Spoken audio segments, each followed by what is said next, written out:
Hello, I'm your host, the Unlucky Moviegoer, and our story today is about babysitting, the dark sides of human nature. And well, we'll leave it at that so you can enjoy the mystery for yourself. We open to Shirley Liner walking around admiring her creation, what seems to be teenage girls canoodling with middle aged men. While she walks away, Shirley narrates to us that she has had a good home life and that she doesn't do all this for money. We flash back to a few months prior. A teacher is going on about the SATs. Shirley seems to be going in on these notes. Her friend, Melissa, not so much. Melissa is more interested about who has a crush on who in class. Shirley looks at her teacher, longingly. We cut to Shirley getting things tidied up in her very organized room. It seems someone is on their way to pick her up. This grown man arrives. Shirley gets excited. It seems she has a type. Her mom asks if she's good. Shirley is babysitting this child for this lovely couple, Michael and Gail. They're going on a date. The couple is at dinner with Michael's vulgar and offensive boss. Back to Shirley, who's studying for calculus. She pulls up a student loan application and looks upset. And well, I get that. Back again to the lovely couple who seem to be having some marital issues. Shirley is tidying up the house to an extreme degree, revealing her OCD, when Michael and Gail walk in and tell her she's wildin'. Michael is driving Shirley home, then suddenly decides to stop for some coffee. The two talk and flirt a bit. She explains her OCD. This is good, and this is bad. I'm really starting to get Shirley. Then suddenly, whoa, chill. She asks the middle-aged man how he met his wife. Michael says she was a firecracker back in the day, but not so much anymore. He asks if she has a boyfriend. She says no. We get a great example of why she doesn't have one. Michael then takes another stop to look at some cool trains. He starts turning up. What a bad boy. They almost get caught and run into this abandoned building. He leans in for a kiss. She stops him. He leans in again. She doesn't stop him.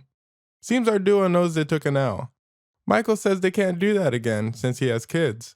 Shirley says cool. Shirley seems upset. Michael seems upset too. Michael and Shirley go on with their daily mundane lives, seemingly out of it. Shirley is eating out with her friends who always seem to be bickering. Oh, by the way, this girl is named Brenda, and if you don't remember, this other one is Melissa. Michael is with his kids coincidentally at the same restaurant. Michael and Shirley lock eyes. Then suddenly, Shirley locks eyes with someone else. Michael's wife, Gail. The two chop it up. Gail asks if Shirley can babysit Thursday and she thinks about it. So it seems she decided to babysit after all. Michael and Shirley have intercourse, but the scene was rather quick if you know what I mean. Shirley seems quite satisfied with herself. We made a mess. Michael, not so much. He says he has to go and gives her some cash. Seems they both have very different expectations about their relationship. Science class. Shirley and her friend are dissecting pigs. Melissa asks how much money she made from babysitting. Shirley says $200. Melissa jokingly asks if she slept with him to acquire that much cash. Shirley says nothing, but it seems her silence is all Melissa needed to figure out the situation. But it also seems Melissa isn't judgmental at all. In fact, she tells Shirley why regret what happened. Money is good. We cut to Shirley doing the deed with the middle-aged Michael. He says he noticed before when he gave her money she did not seem very happy. She says she's good now and to keep that paper rolling. Michael is talking to his best friend Jerry, the vulgar boss guy from earlier. It seems Michael told him everything. Michael calls Shirley and asks if she knows anyone that can, quote, quote, babysit for his friend.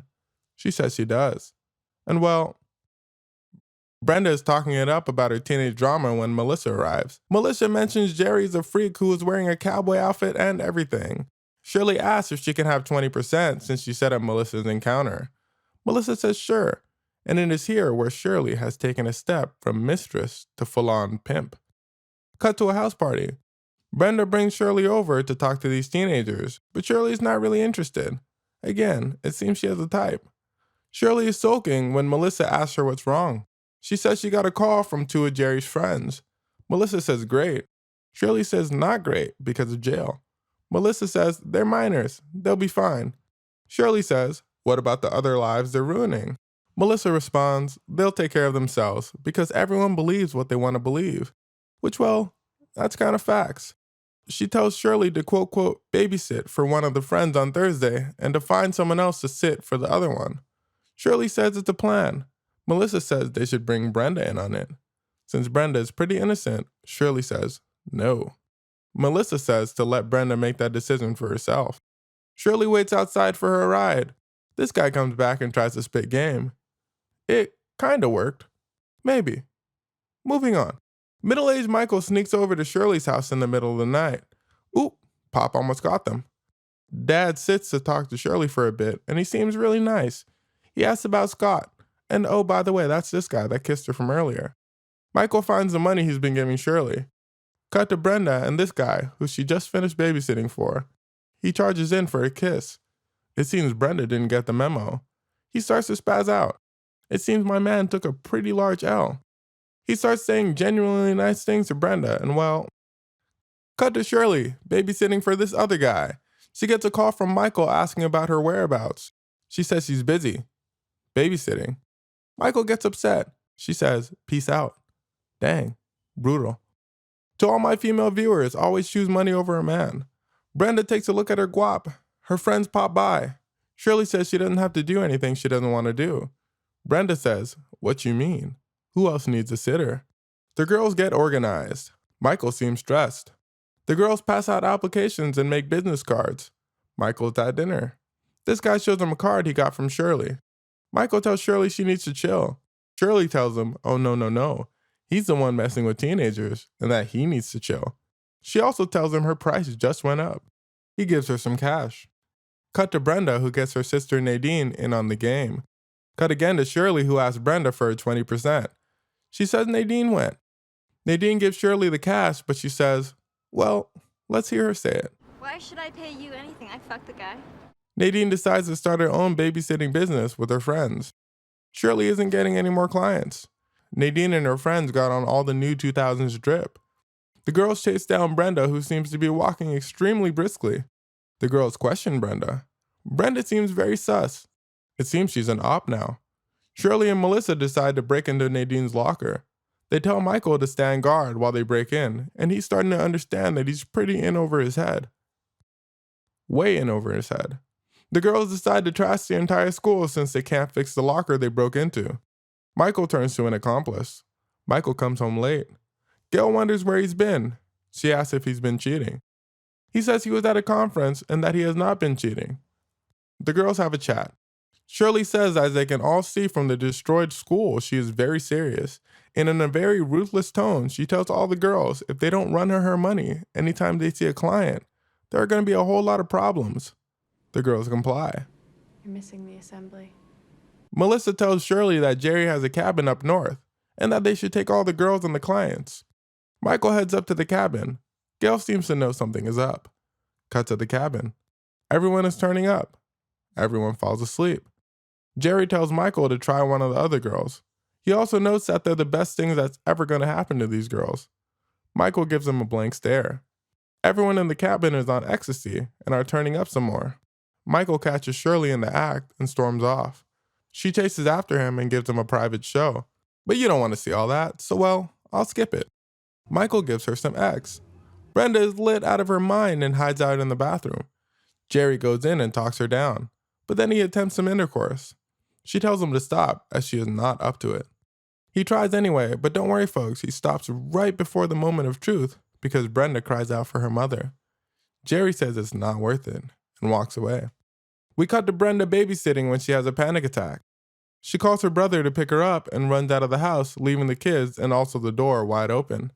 She leaves with her brother, who by the way is this guy, Scott, from earlier.